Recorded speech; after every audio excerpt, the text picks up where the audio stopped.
Hey folks, welcome to another edition of the Mediocre Cover Band Guitar Guy. So, I guess just in recent days, we lost Leslie West Mountain, which is really sad. That whole thing on Mississippi Queen was one of the first things that when I was younger, that I figured out on my own, and then the rest of the whole song, which was fairly simple. The leads were pretty cool though. So just wanted to acknowledge him and his passing. So guys, we're out of 2020 finally, and we're into 2021. Funny, shit still kind of seems the same, but I guess at least we got some hope on the horizon now with vaccinations being what they are and stuff, and starting to fly around. Still no dancing though, which is pretty not good for us cover band people who rely on dancers to get us gigs. And keeping people on the floor, as the saying goes, asses on the floor and drinks in hands. So we don't get to do that much. My band, we played a few gigs, and felt very appreciative of those. They were far and few in between, but the ones we got were great, and we had fun. There were a lot of people there, but at least the people that were there enjoyed it, and we played to who was there and not to who wasn't. So that's the way you got to do it at this racket. Hey guys, so I thought I'd come in with some actual guitar stuff today, as opposed to just all ranting and advice.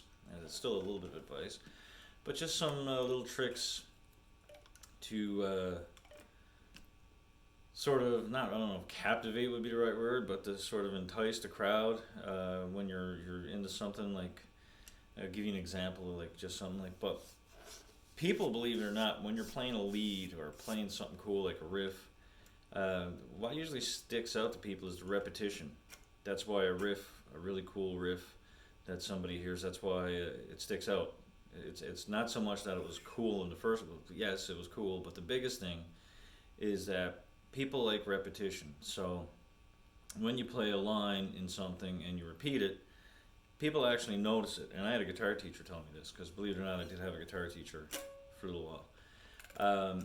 And that's something that he talked about at great length when you're actually improvising. And he recommended it and said, like, it just brings your playing up. If you want to learn how to play songs, that's fine too, get some songbooks. But if you really want to explore your possibilities of playing and having fun and getting better and just developing your own style, he recommended, some improvisational stuff, especially like on the 1-4-5 jams, like Tush or something, when you're playing a ZZ Top tune. And you're not going to cop the slide solo, because not everybody has a slide, and not everybody wants to get a guitar that's suited for slide by raising the action up. So, we kind of we wanker around it and play a bunch of pentatonic bullshit, and that's what we all do, and we have fun at it. One of the bigger examples for me in a song that does that caught my attention as a kid was Foreigner, because all good things are Foreigner. I love Foreigner, as you can all tell after covering some riffs. But the Cold as Ice solo, the beginning of that, and you're going to have to excuse the buzz coming from the amp, I got dimmer lights everywhere here, does that little repeating line twice in the beginning of the solo.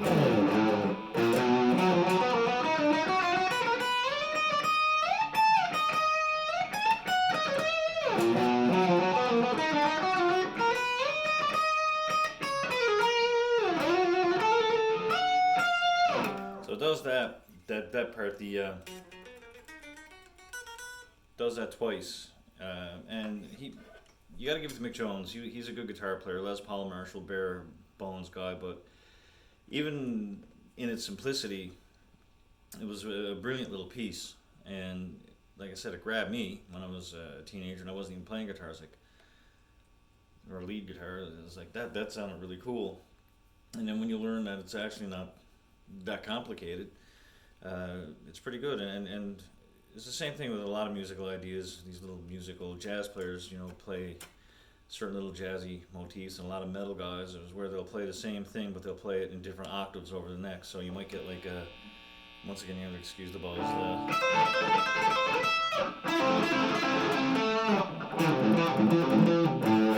Somewhere different in the solos. It's the same notes, it's not different to what you're playing. It's just comes from a motif, and you'll play it in a different spot in the solo. Whether it's you're coming back onto the root chord of your key you're playing in, and you begin each phrase with that sort of a thing and go off to something else. So that's one little trick I'll do if I'm not necessarily in a metal sense like that, or a hard rock sense, or is I'll do something repetitive going into a solo, and it seems to work. Sometimes people will notice it and they'll give you a nod or an applause, bit of applause or something, or just sit there and look at you like you're an idiot. But it doesn't matter, because I still had a lot of fun. And another one that grabs them is we do Bryan Adams' Cut Like a Knife, and the beginning part of the solo. Like, I got a Bigsby, and they're on my guitars and stuff. But the thing that with a Bigsby is if you give it any sort of movement, they go out of tune. So it's not like if you're playing a non-locking Strat tremolo where it can bounce back into tune if you've got a good setup and your nut is cut properly and your springs are set up properly and your intonation's good. You're not going to go totally out of tune if it's all done right. But these things, these Gretches, they go out of tune like crazy if you touch the Bigsby too much. So another little trick I like to do for you non-tremolo playing guys, the beginning of the solo for Cuts Like a Knife has got that, and then he uses the tremolo. So for me, I just do.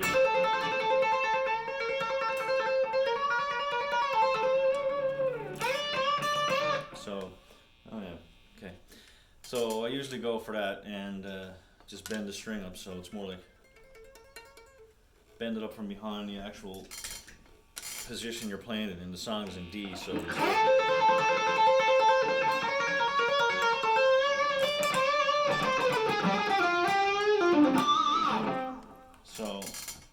those are just some little tricks you can use to show off and grab some attention, because you're supposed to have a bit of fun, while you're playing.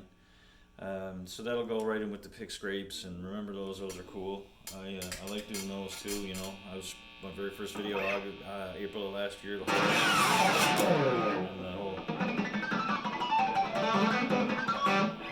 People love those.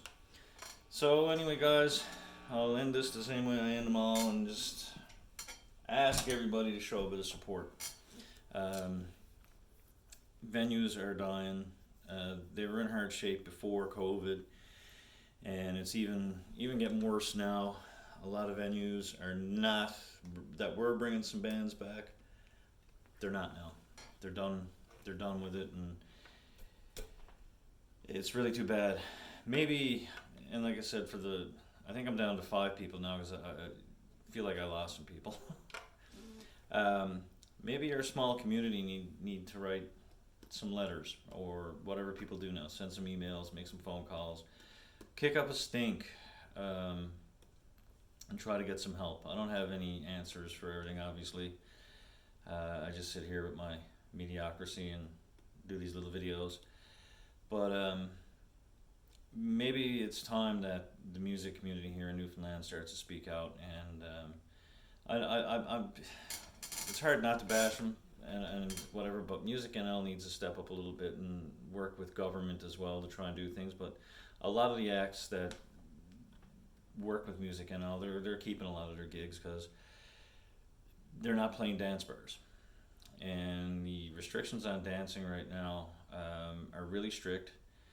And there are other areas that should be as strict but aren't. And like I said, I don't mean to become political here, but I just feel like the bar industry here in the province is suffering. And these are small businesses in most cases that need help as much as the guy who owns a muffler shop or a guy who owns a meat store or something. I don't know. But maybe it's time we kicked in and made our voices heard, as our little community makes a big stink. Something's got to give and something's got to return. Sooner or later, you can jam people on a plane and send them back and forth. You can go to Costco and, the grocery stores, you're allowed 120 people and they're around everywhere. Kids are in schools. They're all crammed up on each other, but once again, our industry, we're the hardest hit and we're having the hardest time bouncing back. So let's hope that changes soon, and maybe we need to actually start speaking up and do something. Who knows? Maybe I might get the energy after I have a nap to start something. But anyway, support what you can. I know Tony Thompson is over to Tolls tonight. Red Plains are down to the Martini Bar tonight. That's all I really know for. Sorry in advance if I missed you, but if you see anything, Glen Party is putting these things from the Music and Arts umbrella on Facebook. Like, click on the page and have a look, and if you can get out for a couple hours this evening, just go see somebody, have a drink, and just support some people, and have some fun. Watch the live streams on Facebook, watch the videos, and just help everybody out. And anyway, guys, cheers, and I'll see you when I see you.